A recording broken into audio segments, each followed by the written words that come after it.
What is up, guys? Zezuu here, and welcome to my explanation of Garrick's Journals. If you guys haven't watched my Spellbreak Lore Explained introduction video, I highly recommend going and looking at that. That'll lay down the framework for the Spellbreak universe and explain the basis of the lore. That'll make everything that I speak about in this video make sense. So where we start off is book 1. And in this video, I'm going to be covering book 1 and book 2. Book 3 and book 4 will be on another part. Book 1, we start off with our protagonist, Garrick Sagemark. And he is born and raised in Westmar. And his first journals begin in his late teens. So we pick up with him being in his late teens. And he starts out with him trying to become a vow keeper. Now, if you guys don't remember, the vow keepers are people that believe that magic should not be used and everyone should follow the vow mandate. And the vow mandate prohibits magic across the Highlands. So Garrick, he's trying to become a vow keeper. His father is upset with him, and from what we get from the journal entries, we are told that it is because his father thinks it'll be a waste of time for him and that he just wants Garrick to stay on the family plot. But Garrick thinks that being a vow keeper will give his life more purpose than just staying at home. Garrick's personality is he's like the school nerd, you know. He's like one of the nerds you see in school that's always in the library, always reading, always doing some type of research, you know. He's that one dude that doesn't procrastinate on his assignments and always sets the curve for your exams. Yeah, that's how Garrick is. Now you'll see what I mean going forward, that he is always looking for new information and always questioning what he's being taught and learned. Knowing this, the day before Garrick is supposed to leave for his apprenticeship, which is in Fort Halcyon, his father gives him a key to a chest in the cellar of their home. Garrick goes up there and unlocks this chest and finds some unknown knowledge about his family's past. He finds a fire gauntlet that was kept secret from him, from his great-grandfather that used to use it when he would work with the Valguard. Garrick had only heard stories about his great-grandfather working with the Valguard, but never actually got to ask him, obviously due to probably his great-grandfather had been dead by the time he was alive. Garrick assumed that this was to keep him from going to his apprenticeship, but obviously he goes anyway. Once he goes, he gets to Fort Halcyon and learns that he is being sent to Lowland Outpost. Once there, he meets his instructor, Nila Qay. And Nila Qay is a very interesting character. We learned that Nila Qay is a very strict, strong, and really just a really smart and calculated person. I kind of see her as a female Uncle Iroh, except we don't really get any humor from Nila Qay. So just picture a more serious Uncle Iroh, female version of Uncle Iroh. Garrick is awoken by knocks on his door to find an older woman named Nila Qay, who I just spoke about. She is not a vow keeper, nor does she trust them, and resents that the vow keepers are even involved with the Valguard at all. She is not very open about herself. She is a closed book, and she's very interesting. She knows a lot about what's going on in this world, and you'll know what I mean. She's kind of got the inside scoop on everything that's, you know, kind of going wrong with the government and everything, and what has been told, what the public has been told, and what the actual truth is.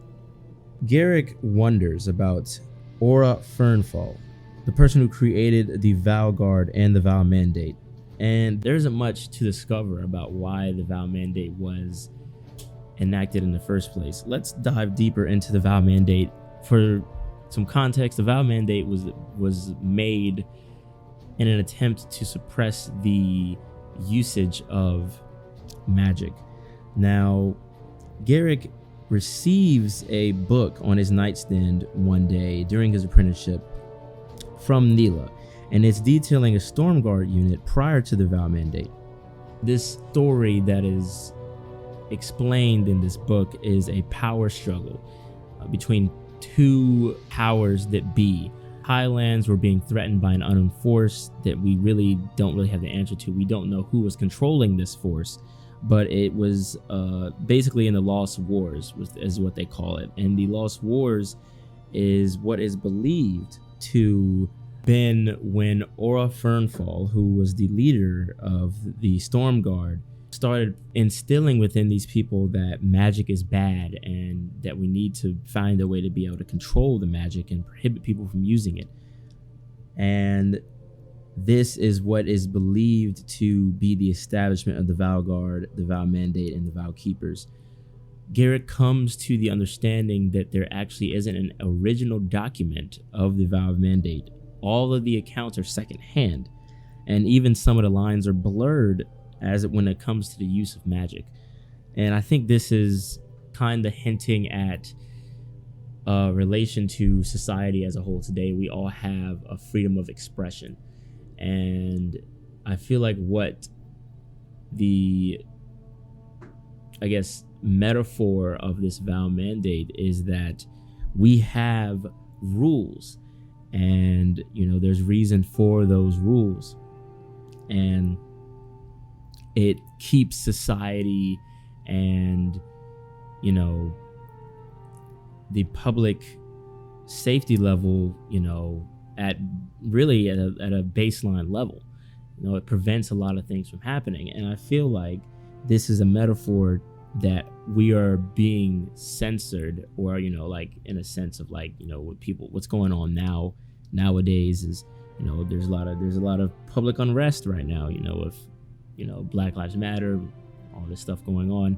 I feel like this is a metaphor as to what's going on, as they're prohibiting people from using this magic that could be used whether in good ways or bad ways. And it's kind of like a double-edged sword. If you allow people to use it, you're taking the risk and allowing other people to use it for mischief. Garrick was informed that he had to return this book to Nila. Obviously, all this stuff is happening under the table. This stuff is sensitive in the sense that if people were to find out that he's questioning this stuff, he could get completely written off to his apprenticeship, and he could even face trouble with the government because you're questioning the law of the land. The day that Garrick returns this book, he awakes with another note to report to Nila, where he finds out that he is invited to a meeting with Nila and the Five Hand Alliance. The Five Hand Alliance, again, is basically like, I would say, the Congress. Yeah, definitely Congress. And they're meeting to they're holding a meeting to discuss some things. When they're on their way to this, Nila asks Garrick a weird question. She asks, how old does Garrick think that she is? Garrick gives an answer that's, reasonable, probably 60, 70, because she is an older woman. And she revealed that she was actually 172 years old and had lived through the stories that she had left for him to read during the Stormguard unit that we were discussing earlier. And this obviously confused Garrick, and Garrick was just wondering, how does this even make sense? Of course, they get to their meeting, and Garrick is told to be silent and to keep secrecy during the meeting. Garrick is surprised that Ferric Snowlash was in attendance, and this person is the youngest person ever to head the Order of the Vow Keepers. This is the person that is in charge of the faction he's trying to get into. So obviously this is a big deal to him. The next day, Garrick finds out that he is getting reassigned to another apprenticeship, and this is caused and set in motion by Nila herself. He has to go back to Fort Halcyon, and he's very upset about this. He knows that Nila is wanting him to uncover secrets, but he doesn't know why she would send him away, why she would send him to another apprenticeship if she is wanting him to uncover answers. And he didn't really seem like he was getting all the answers to the question that he wanted to ask Nila. He really wasn't able to sit down with her and ask her, like, well, why are you sending me all this stuff? Like, why are you letting me know all this stuff? Why me? So he learns that he's getting sent to Dustpool Conglomerate, and once he gets there, he finds a letter from Nila to meet her tomorrow. Although he knows he can get in trouble, he plans on going. So Garrick finally gets the answers to his questions. He asks her 3 questions, 3 important questions. Obviously, with the information that she was going to give, Nila knew that this could be putting him in great danger. He had asked why she had him reassigned, and she said she had him reassigned because she felt like she had taught him everything he needed to know to uncover the truth, and that being with her would just cause him more danger. Garrick asked her why she hated the vow keepers, and she did answer the question with a question and asked Garrick what was the vow to him, what was the meaning of the vow to him. And he gave some answer that really disappointed her, and it obviously really wasn't what the original meaning was. So she explained to him that the original vow was the promise to not corrupt one's soul, and that we all had the right to break the vow. And this hints that she is questioning, like, why are we not allowed to use this thing we call magic? The final question that Garrick asks is how she is 172 years old, and she reveals that she is using a vital stone to keep her alive. Now, a vital stone keeping her alive, she keeps it with her, but it's keeping her alive. A breaker has to become attuned to a vital stone, and if they were ever injured severely enough to be killed, their body disintegrates and then reconstitutes at a hidden location of their vital stone. So if, let's say, they're about to go into battle, they hide the vital stone somewhere, where it will be safe, and then when they're killed, their body just goes and basically respawns where their vital stone was. Vital stones can also be used to extend a breaker's lifespan far beyond what is normally achievable, as we've seen with Nila. Nila is using a vital stone to keep herself alive for, hundreds of years now. This just throws Garrick a bag. He's like, everything that I've learned is just false. I've been learning the wrong stuff this whole time. Like, none of this stuff is making sense. So he decides that he is going to push all this under the rug and just forget about it. He even says in the journal entry, I think it's book 2, page 194, that he is going to literally rip all these pages out and just forget any of this stuff happening.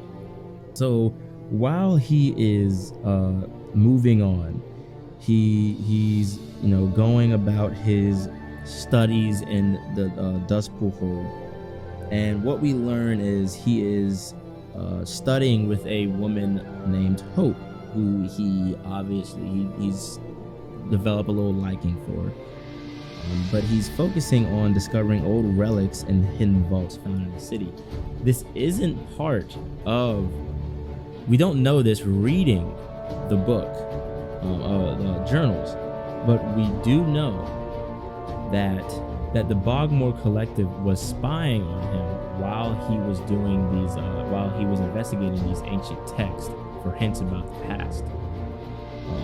This is in a scavenger hunt clue posted on February 12th. You'll see why this is important going on to book 3 and 4. Garrick finds a manifest of Brimstone, specifically Elon stones, which were considered the most treasonous in the Highlands. This is because, one, if you have a Elon stone, one person can die and then be brought back by another person with a stone like this. So this is basically when you're doing duos or trios or whatever, and one of your friends die, they kind of go in this weird mode called stasis, where they are in this yellow kind of floaty orb thing. What brings them back is an Elon stone. He also finds a rune stone, and when he's going through these vaults, and he also actually uses the rune chip. It is a dash one, because he details it as a dash rune, and obviously this is against his teachings of not using magic. The most significant export when trade was still open to the Highlands was runestones, so that's why runestones was traded back and forth between another land. He's found several examples of runic magic in the vaults of the Vow Keepers, as well as in the remains of the Hollow Lands, which is what we will get to in the next part. I hope all that made sense. I tried my best to explain everything and be transparent, but also being clear and concise. If you guys want the in and outs of everything, I do recommend reading it for yourself. I appreciate you guys for watching. If you guys enjoyed, please leave a like. I'm going to be uploading the second part to Garrick's Journals soon.